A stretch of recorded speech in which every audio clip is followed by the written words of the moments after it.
बड़े उस्ताद देखे, बड़े ऐसे भी देखे कि जो कहते हैं कि तुम मेरे इंस्टीट्यूट में बैठो, डिसिप्लिन में बैठो, बाहर तुम क्या करते हो मुझसे मतलब नहीं।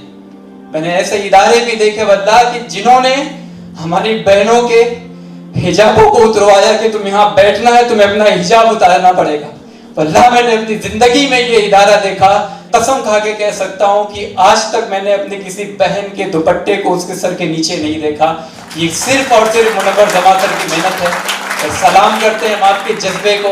ये वो शख्स हैं कि जिन्होंने शब रोज कौम और मिल्लत के लिए कुर्बान किए।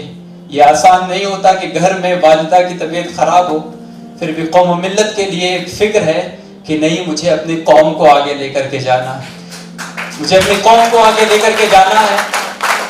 मुझे बड़ी जुस्तजू थी सर के बारे में जानने की।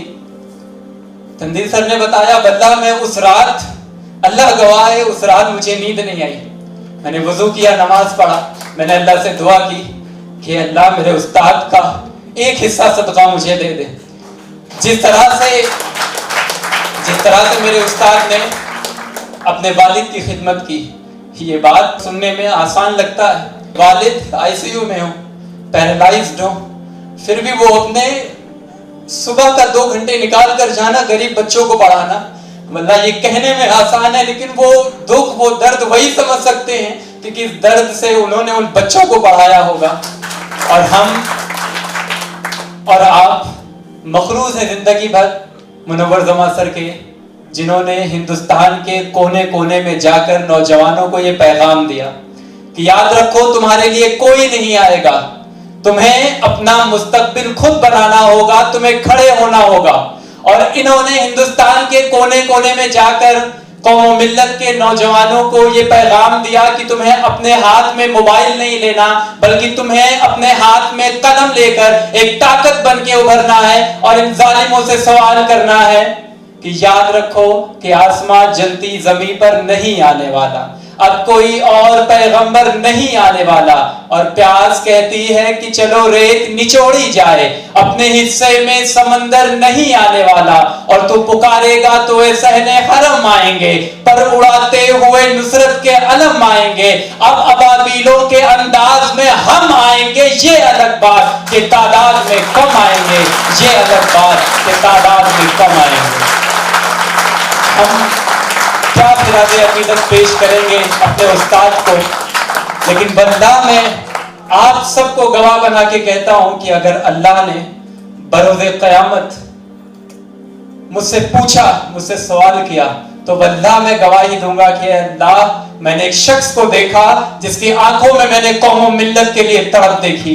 मैं समझता हूं कि सर के लिए उन गरीब बच्चों को पढ़ाना, कौम और मिल्लत की खिदमत, मेरा हुस्ने ज़न है अल्लाह से कि मेरे उस्ताद के लिए जन्नत में जाने के लिए ये काफ़ी होगा। प्यारे भाइयों, हम कोई खिराज़े अकीदत, हमारी वो औकात नहीं कि हम अपने उस्ताद को कोई खिराज़े अकीदत पेश करें, लेकिन हाँ, इस इंग्लिश हाउस एकेडमी के प्लेटफॉर्म से और आज इस यादगार लम्हे से इंशाअल्लाह आओ हम अज़म करें, हम इरादा करें कि हम अपने उस्ताद के इस मिशन को, इस सोच को, इस फिक्र को इंशाअल्लाह हिंदुस्तान के कोने कोने में फैलाएंगे। बोलो इंशाअल्लाह। हम अपने उस्ताद के इस सोच को, इस फिक्र को अपने दिल में, अपने दिमाग में बिठा कर रखेंगे। और जो उस्ताद ने यहाँ पे हमें 1 महीना फिक्र दिया, इंशाअल्लाह हिंदुस्तान के कोने कोने में हम फैलाएंगे और पैगाम देंगे कि हाँ, हमें उड़ना है, हमें आगे बढ़ना है, हमें अपनी कौम को आगे लेके जाना है। और हमारे इस फौज का सिपह सालार कोई और नहीं बल्कि मुनव्वर जमा होंगे। यहाँ आने से पहले मुझे नहीं मालूम था कि मैं हैदराबाद में जाकर के कहाँ रुकूंगा। वल्लाह मेरे पास इतने पैसे नहीं थे। सर की फीस अल्हम्दुलिल्लाह बहुत कम है, बट मेरे पास उतने भी नहीं थे कि मैं आऊं और इन हाउस में रह के ट्रेनिंग करूं। सर ने मेरे ऊपर शफकत किया। उस दिन मुझे स्टेज पे बुलाया, मुझे वीआईपी ट्रीटमेंट से नवाजा और मुझे कहा कि अब आप हमारे तरफ से इस होटल में रहेंगे। वल्लाह मैं इस बात पे कसम उठाता हूँ कि मेरी जिंदगी में आने वाले 3, 4, 5 सालों में मैंने कभी ये सोचा ना था कि मैं इतने बड़े होटल में जाकर 10 दिन गुजारूंगा। आप सोचें कि मेरी माँ के दिल से اس شخص کے لیے کتنی دعائیں نکلی ہوں گی، اور میرے جیسے نہ جانے کتنے لوگ ہوں گے جن کی مائیں شب و روز ان کے لیے دعائیں کرتی ہوں گی۔